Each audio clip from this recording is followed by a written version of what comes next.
Hi, Ilia. Hi, Bob. How you doing? I'm doing very well, thank you. Actually, the truth is you have a cold, but it's very nice of you not to mention that to the larger viewing audience. Too, but I try not to think about it. I'm figuring mind over matter in this case, you know. Yeah, that's my philosophy. It's never worked, but that's my philosophy. So let me introduce us. I'm Robert Wright, publisher of the Nonzero newsletter, and this is the Nonzero podcast.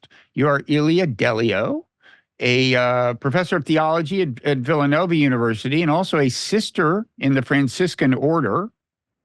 Pope Francis, I guess, chose the name Francis by way of kind of embracing the values of the Franciscan order. Is that the idea? Yeah, actually, he embraced the values of Francis of Assisi in particular. Right. In 1979, Pope John Paul II named Francis of Assisi the patron saint of ecology. So it was a good name for Pope Francis, who really has brought to light the whole environmental agenda, certainly in the Catholic community, and the need for interconnectedness. And I think we all realize that wherever we are now today on this planet, and environmental sustainability, you know, and changing our lives.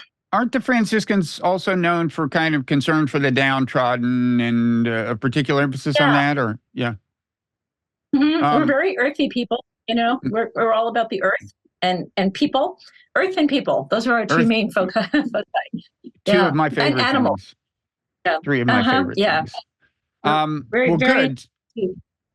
So you are a leading authority on somebody named Pierre Teilhard de Chardin, who came up with the term, we think, we can talk about this, but I'm pretty sure he is the one who came up with the term noosphere or noosphere. We can talk about the pronunciation for that matter, and did a lot to formulate, our conception of it. And it's a term that, although coined in a theological context, was also coined in a scientific context. He was both a Jesuit priest and a paleologist, of some note, actually. Paleontologist, thank you. You can correct me as often as is necessary. That won't be the last time. It's a term, noosphere has kind of, I don't know, it's acquired a second life in a certain sense, I think, as a result of the blossoming of the digital age, the internet, and so on. We'll talk about why that is. It's noosphere, by the way, for those not familiar with it. He called it various things, including the thinking envelope of the earth. He sometimes used the idea of a global brain to convey the idea. And so the term has kind of come back into currency, including in Silicon Valley. Yes. And in fact, I met you, I guess a few months ago at a conference that was not in Silicon Valley. It was in Berkeley, but it had a little bit of a Silicon Valley vibe. And it was on the 100th anniversary of the coining of the term noosphere, and was about the various dimensions of the concept, many of which are secular. And you gave a great talk about Teilhard and his thought. And so I wanted to just have you on and talk about all this stuff. I should add, I have a particular interest. I've written about Teilhard in the past. I think it's interesting to frame artificial intelligence in the context of the noosphere. I've written a thing about that for my newsletter, the Nonzero newsletter. Written two pieces, actually. So we're going to get into all this. First, let me ask you, what did you think of the conference? Was it about what you expected in terms of the range of interests and how people are thinking about the noosphere, or what? Actually, I was delightfully conference. Yeah. I thought it was a great gathering of scientists and people in the humanities, whether it's spirituality, religion, art, It's the first time I think I saw science, including the biological sciences, information sciences, artificial intelligence, really coming into a more robust dialogue with the wider community and culture, which is exactly the type of gatherings we need now to go forth, I think, fruitfully into the future. So I was thrilled to see Teilhard's noosphere brought into this new, much broader conversation. And I think Teilhard himself would have been absolutely delighted with the N2 conference, quite honestly. Yeah. Well, that says something, because you're very familiar with his life and thought. Yeah. So it was called N2, just the letter N and the digit 2, the conference, and was sponsored largely by a group called Human Energy, nonprofit that is big on the idea. Why don't we start at the beginning, I guess. There are actually two people associated prominently with the term noosphere. The other is a Russian thinker named Vernadsky. In fact, sometimes he's given credit with coining the term. Now, he did do as much as anyone to popularize and biosphere. He's a very serious and important scientist. He's a geochemist,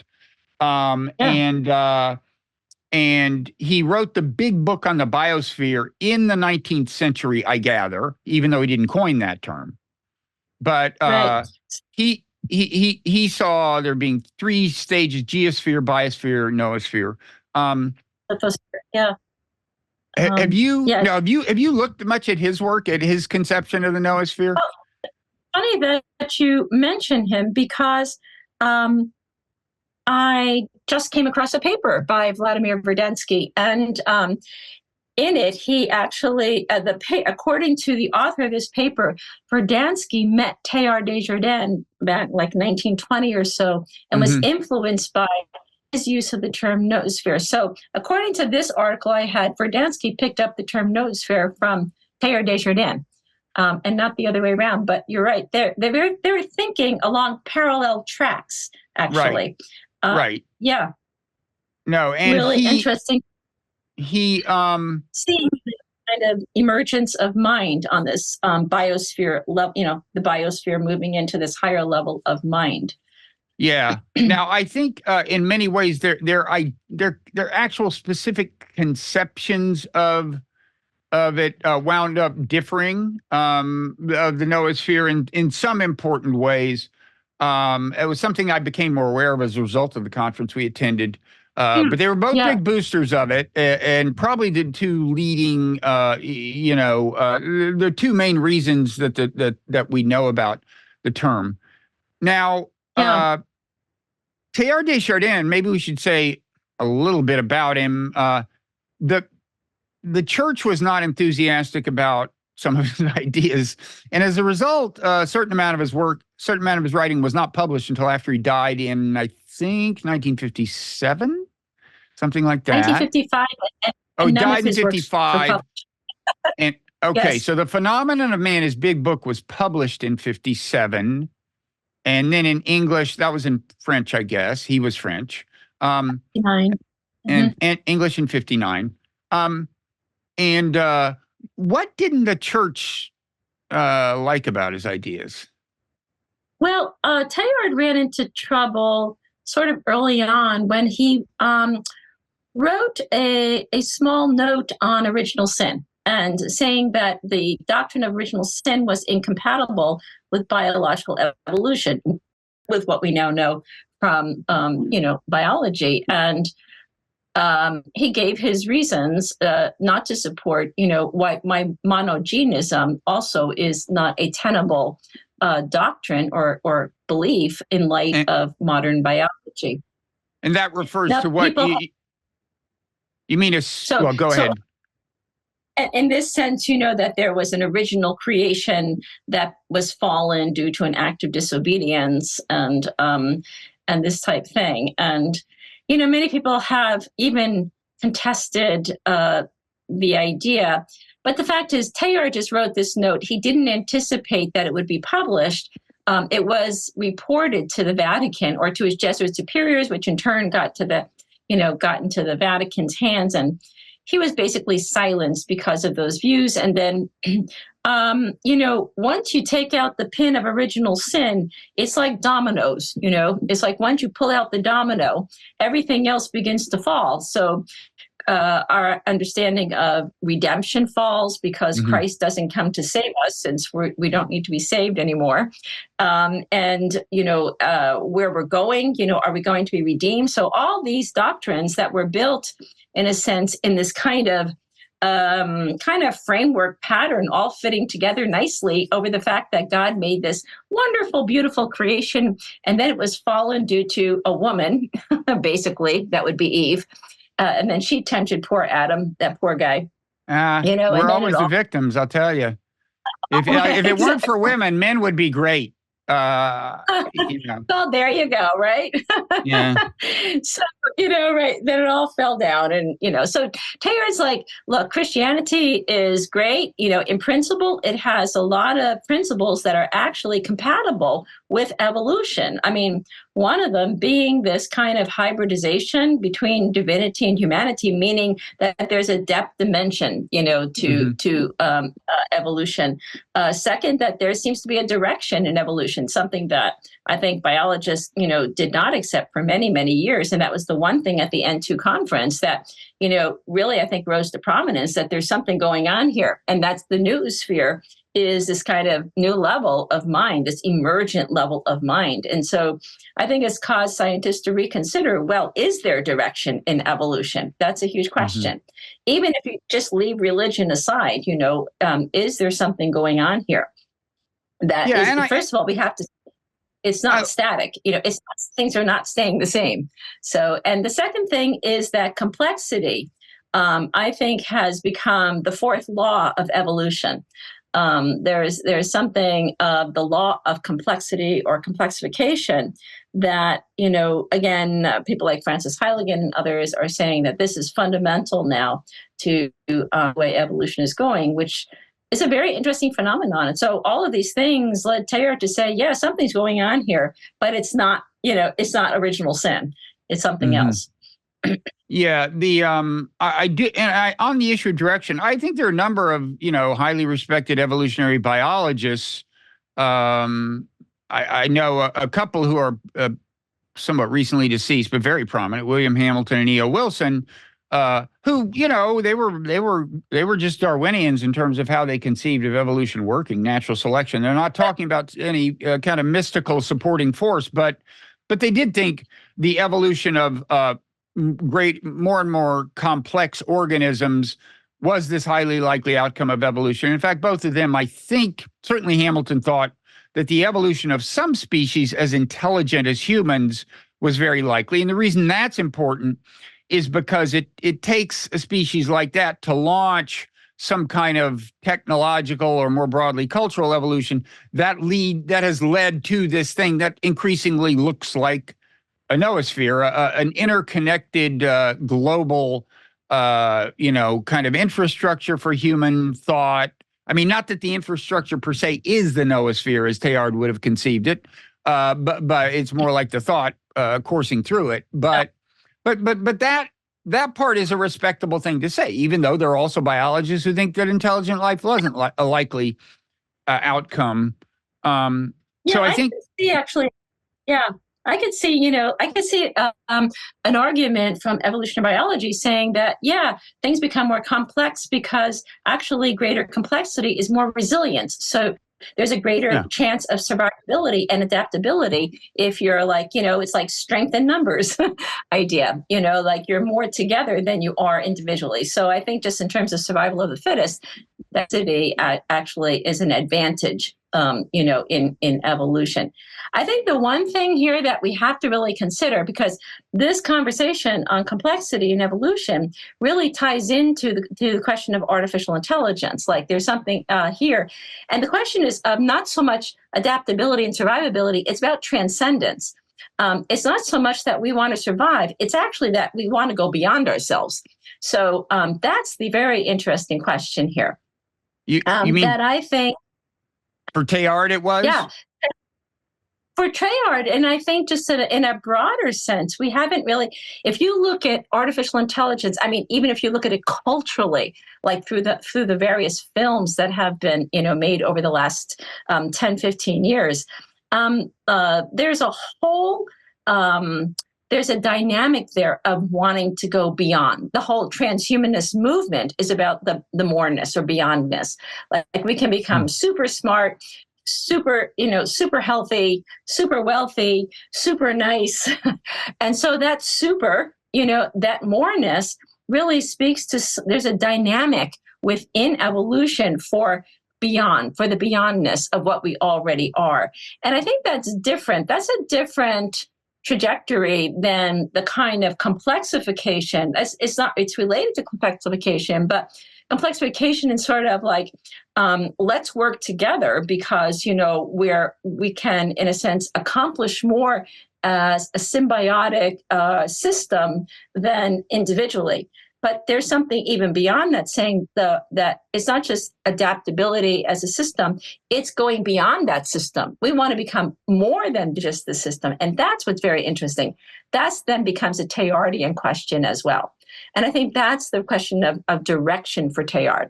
Mm-hmm. It's not so much like, oh, God's waiting for us at the end, idea. It is that there's a transcendent nature to nature. I think it's what drives artificial intelligence. Like, why do we keep making like smaller chips, faster chips? We want to become more perfect. The idea of perfectibility, that there's something within us that constantly wants to perfect what we are. So we're never happy or we're never satisfied being, okay, here we are, we can call one another, text one another, let's leave it at this. No way, Jose, right? We want to definitely go beyond what we are now. And we have an infinite drive for transcendence. That becomes then not only a scientific question, it actually becomes a religious question as well. Yeah, there's a lot there. And you're saying that Teilhard would emphasize that, I gather, the transcendence. Absolutely.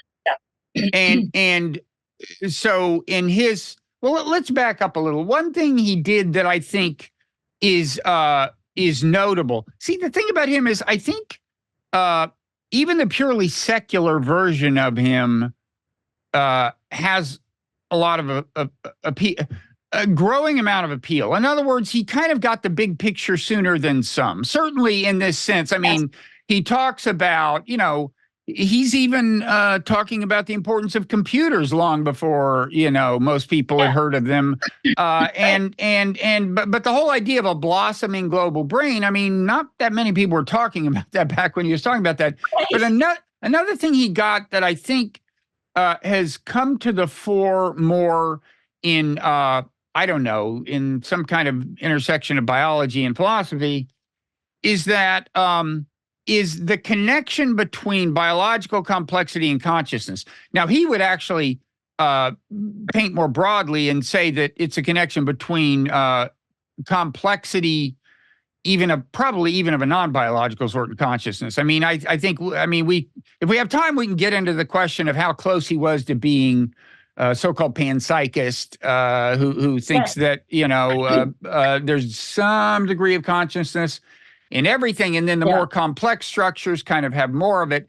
But certainly, if you confine yourself just to evolution, I mean, one thing I learned from your talk is I think you said he actually plotted a graph of complexity and consciousness, and just to make the point that as complexity has grown through evolution, consciousness has grown, by which we just mean subjective experience, the richness of subjective experience, and the really just remarkable fact that it's like something to be alive, which to this day, I don't think any philosopher or scientist truly has a fully adequate fix on, a fully adequate explanation for.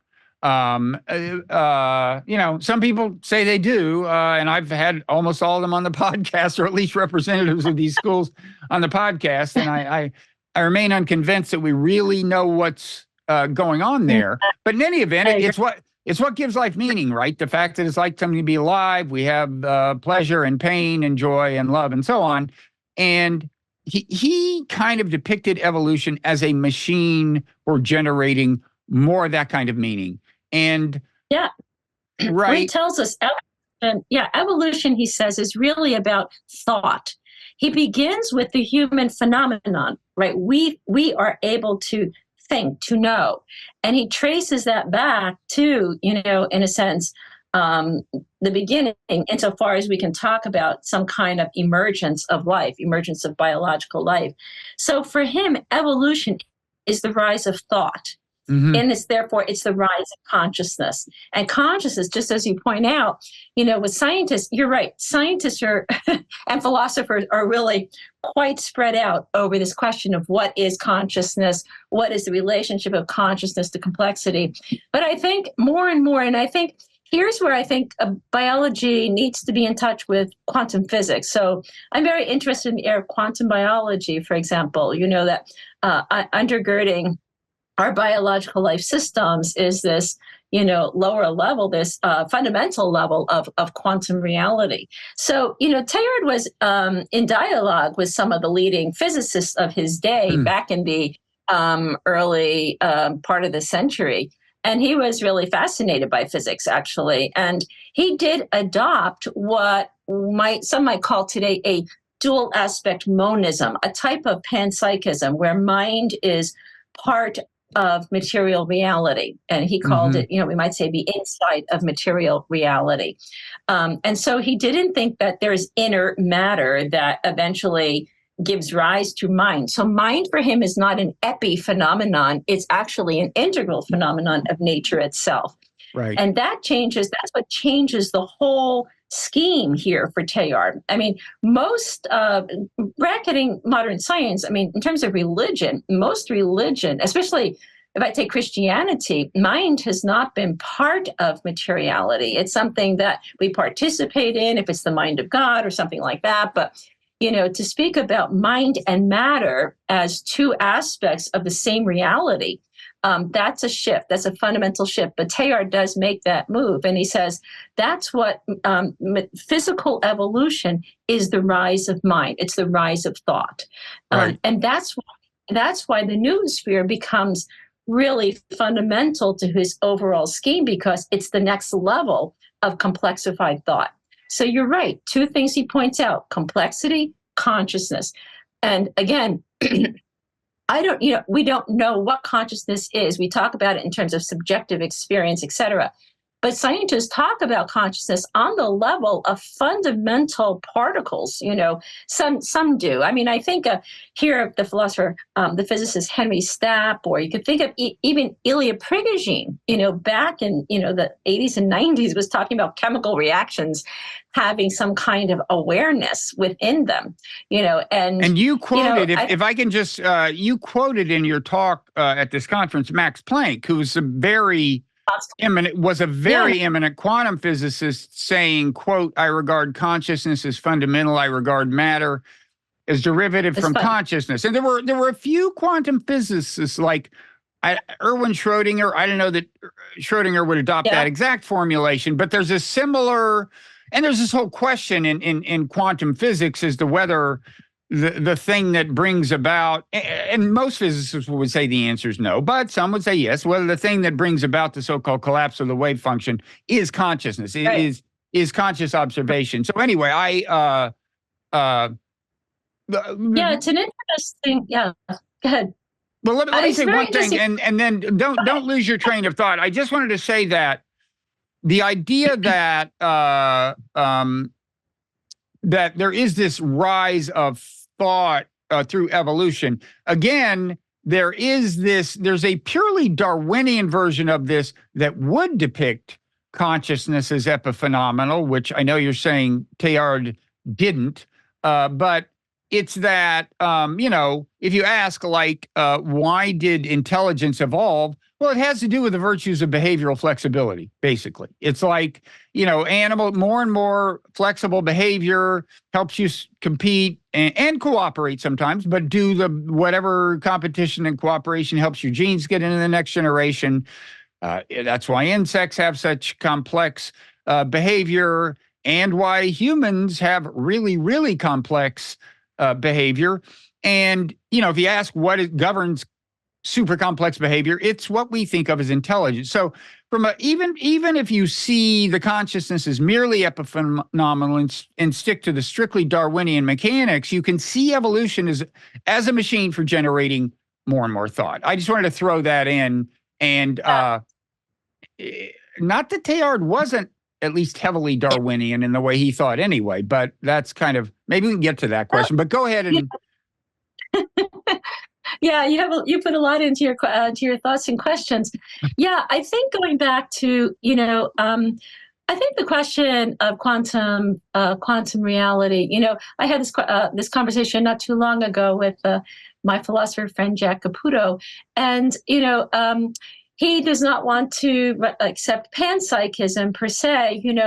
And that kind of idea that there's an ontological reality that is not that undergirds reality. In other words, that that mind alone is not responsible for the whole of reality, which is a sense what if mind itself is the determinant of reality, then everything is mind dependent. So the question is there an ontological? Is there a layer of fundamental reality that has a layer of determinacy in it? Is everything indeterminate because it's all relative, it's all mind dependent or observer dependent? I think that question really cannot be adequately answered because truthfully, we would have to get rid of our minds. You cannot get rid of the mind to answer any of these things. And, that fact alone, whether or not you're a quantum physicist or anything, the fact that mind plays a significant role in anything we can't say anything about anything apart from mind, even if we want to talk about the simplest leptons and quarks or whatever, the simplest forms of life. So there's something here that I want to say the Bohr school, the Copenhagen school, of quantum physics does have a credibility to it. And now there are about 28 different models of quantum physics. And that's, there's probably even more than that. So, not everyone buys into this. But I think, what I like to do, because today we live in such specialized areas of science, every area is just replete with levels and levels of specialization. To try to make sense of anything is to try to step back and begin to see underlying patterns between these various areas. So in one respect, I think the mind-dependent type of quantum reality, where it's an observer-dependent universe, which is what Max Planck was holding to. Really, and it's not. And other thing I want to say here is, I'm not sure I would equate consciousness and intelligence.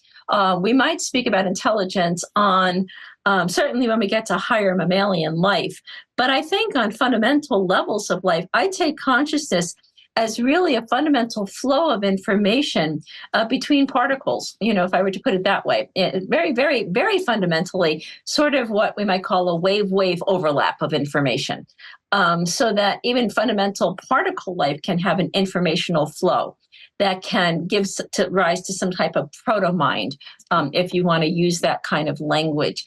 But there's something going on here that I think, and why I like panpsychism in this way, is that it gives consistency to the flow of life. And I do look for consistent relationships, that there are not abrupt leaps, although evolution has its abrupt cataclysmic changes, but underneath it all, it's like life has 20 amino acids and they haven't changed much, and there's something about life being formed from very simple building blocks into a very elaborate, intricate, systems of life. And I try to look for those kind of simplified building blocks, even in terms of relationships. So I take mind and matter, and it's a choice. I think the other thing here is we make a choice based on the knowledge that we know, and try to build a paradigm that is most consistent and coherent across the sciences. And then in an even wider framework, in my work with religion or spirituality, which is what Teilhard did, actually.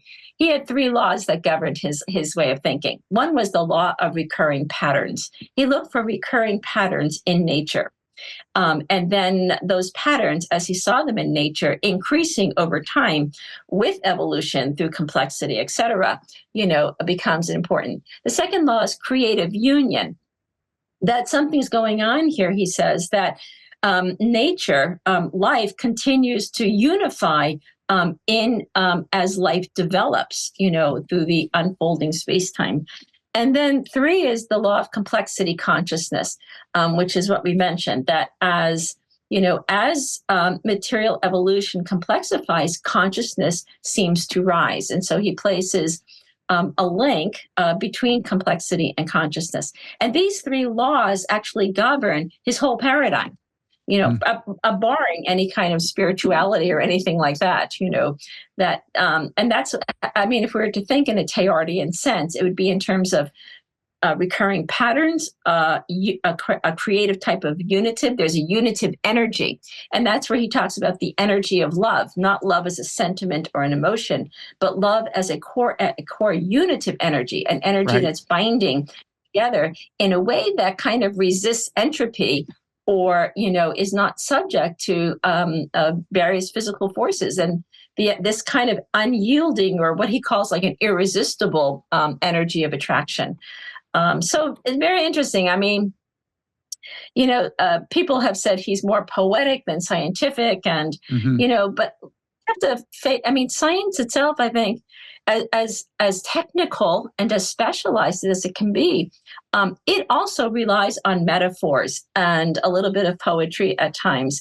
It claims, objectivity and exactness, but if you look at the great spans of things, it's not that exact. It's an approximate knowledge of reality, and that's the best we can do. We're constantly approximating what we can say and what we can know about the real.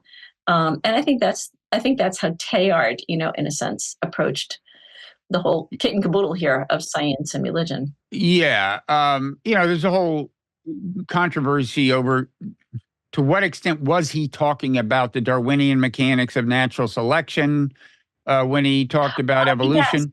Yes. And he certainly had his kind of eminent scientific defenders, Julian Huxley, the biologist, Theodosius Dobzhansky, the geneticist. I don't know whether they'd say that, everything he said was in full compliance with Darwinism or not.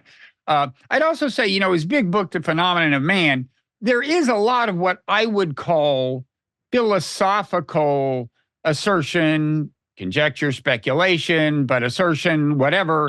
And I don't think he's always clear in distinguishing between what is a more scientific kind of assertion and a more philosophical kind of assertion. And I think that got him into a certain kind of trouble. He has this very emphatic way of expressing himself, right? He was a very enthusiastic guy to judge by his writing.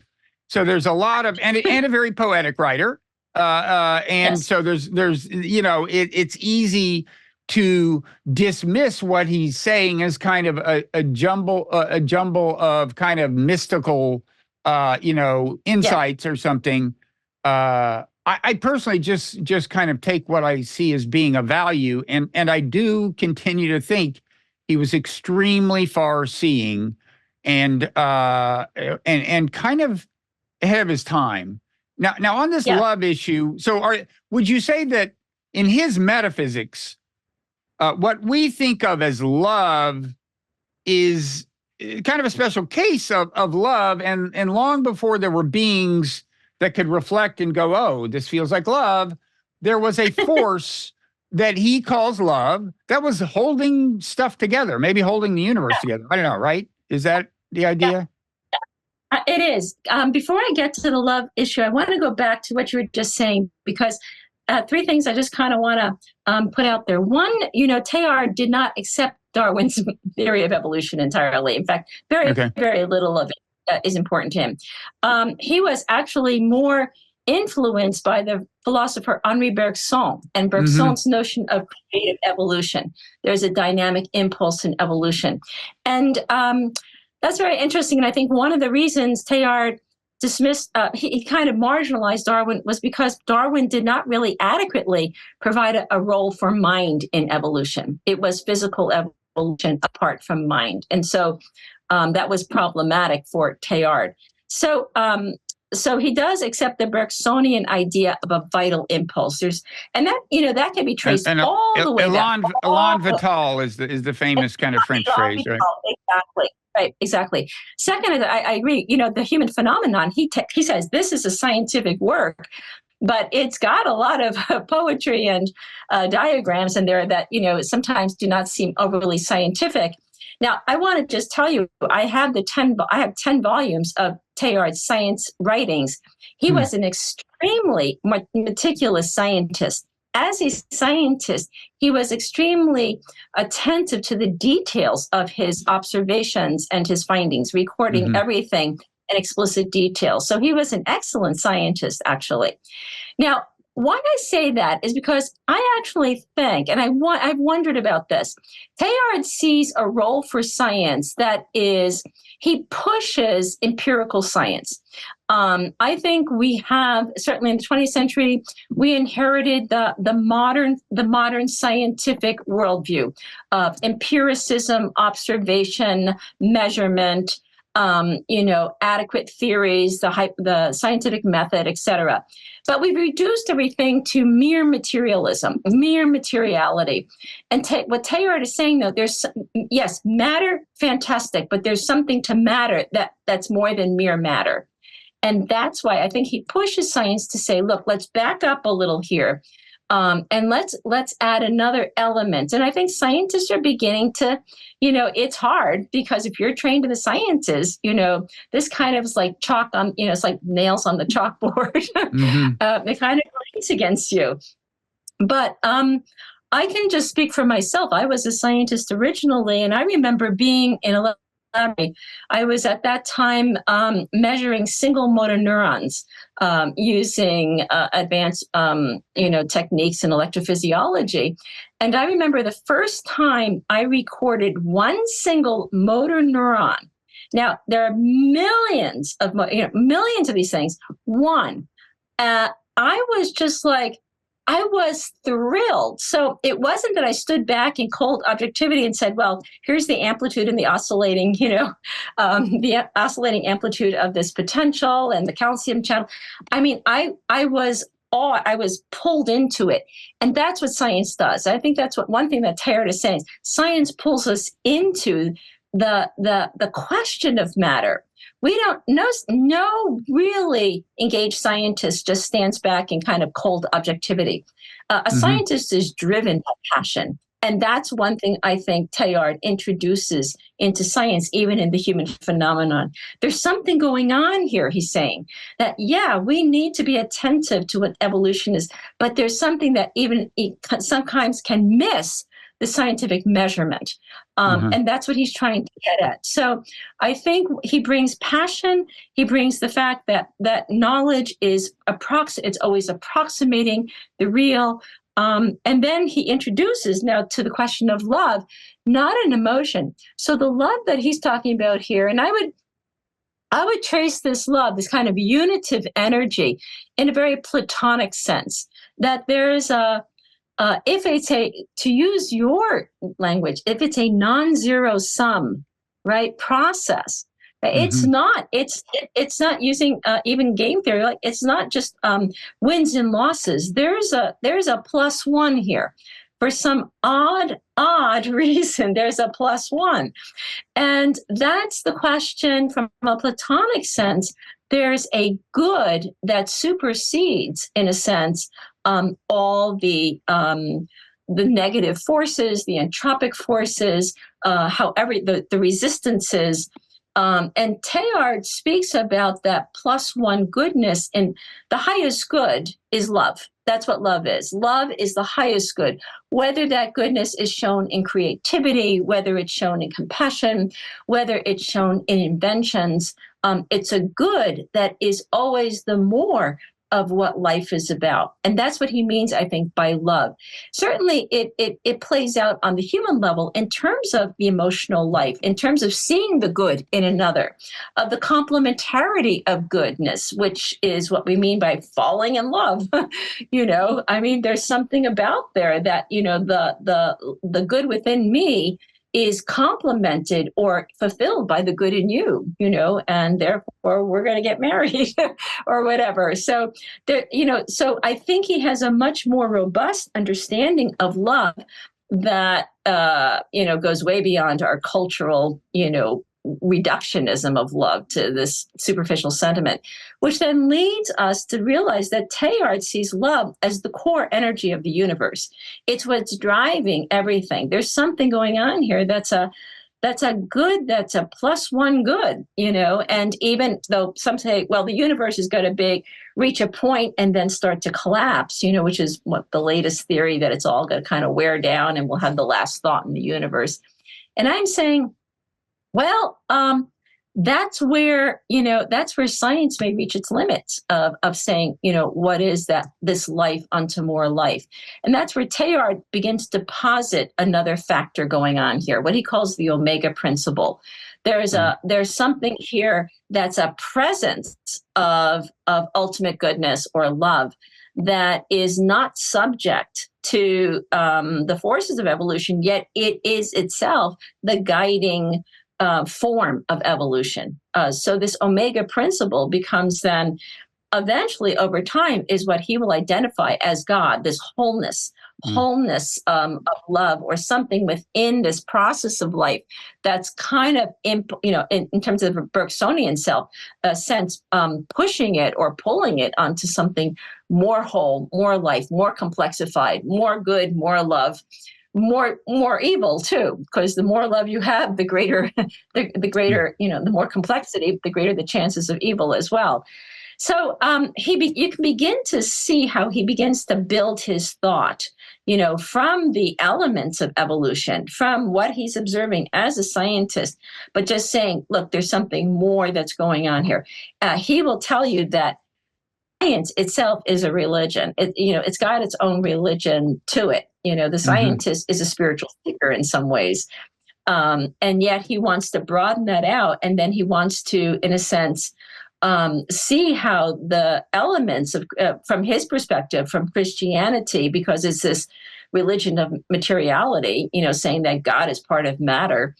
He wants to try to understand how these two things may actually be complementary to each other. And so, yeah, you can, I spent a lot of time trying to see how the elements of his thought begin to work together in a scientific age, without depleting science. In fact, for Teilhard, you can't do religion without first without attending to science. That's the whole point. Yeah. Science. And I mean, Catholicism, more than some evangelical religions, for example, has traditionally been very open to input from the scientific world, and has exhibited less of a sense of threat from Darwinian, the idea of Darwinian evolution, or the idea of evolution, than some more conservative Protestant faith. Now, you mentioned omega. You mentioned the omega point, and you mentioned omega. You didn't mention the omega point, but Teilhard is kind of famous for this idea of point omega, and that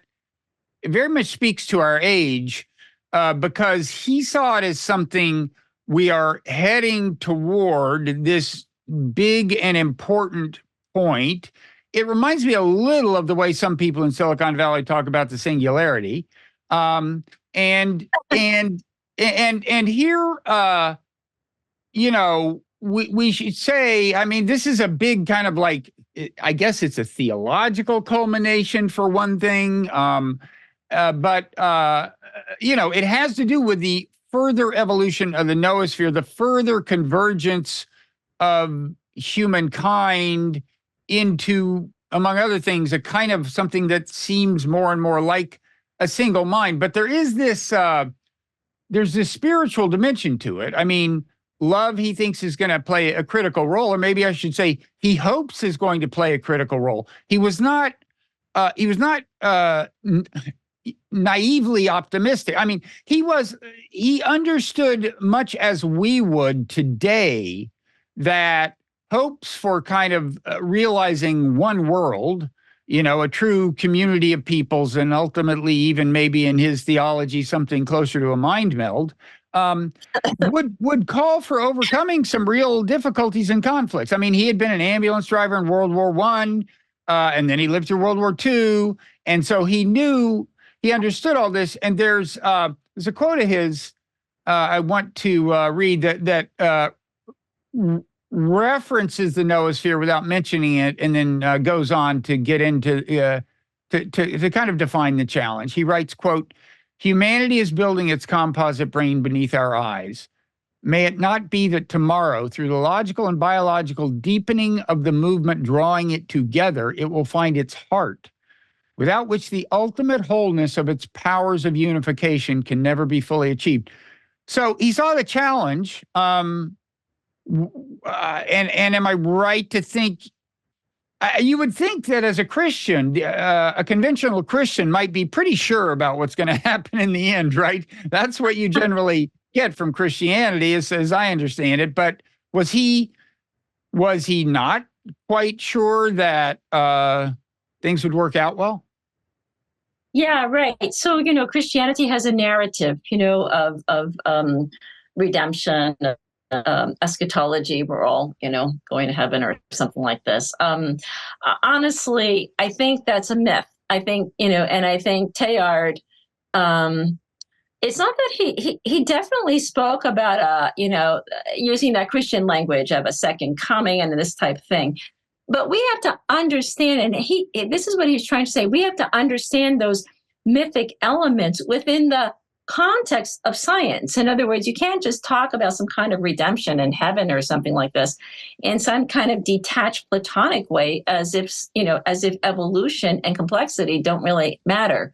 They do matter. So what he's saying here, and this becomes very interesting because he actually brought together mysticism and evolution. And what he's saying that now on the level of complexified human life, where we are a much higher level of intelligent life, we know that we know, and we do make choices. We make choices against the good, for the selfish self, and et cetera. So he says we have to, in a sense, he doesn't really spell out his mysticism, but he does say it's kind of that sense of mindfulness or being in touch with one's inner self, in the sense of a Jungian sense. You have to become whole within yourself, the individuated person. You have to kind of reconcile the stuff within you. Evolution is just a way to describe how life keeps complexifying and adapting. But that doesn't negate the fact that we have work to do as human persons. And therefore, Teilhard's saying we have to take responsibility for being in evolution. And that means we have to take responsibility for being at home in ourselves, becoming more whole within ourselves. Whole in the sense of knowing that the intellect alone will not solve our problem, that we do need heart. We need love as compassion, love as peacemaking, love as nonviolent, love as that active resistance, love is that which confronts those things that want to destroy us or fragment us, and therefore is willing to extend itself beyond the self towards the other. So that kind of love is very consonant with the Christian message of Jesus of Nazareth, a higher level of love that goes beyond selfish love, that goes to a kind of selfless love, because I belong to another.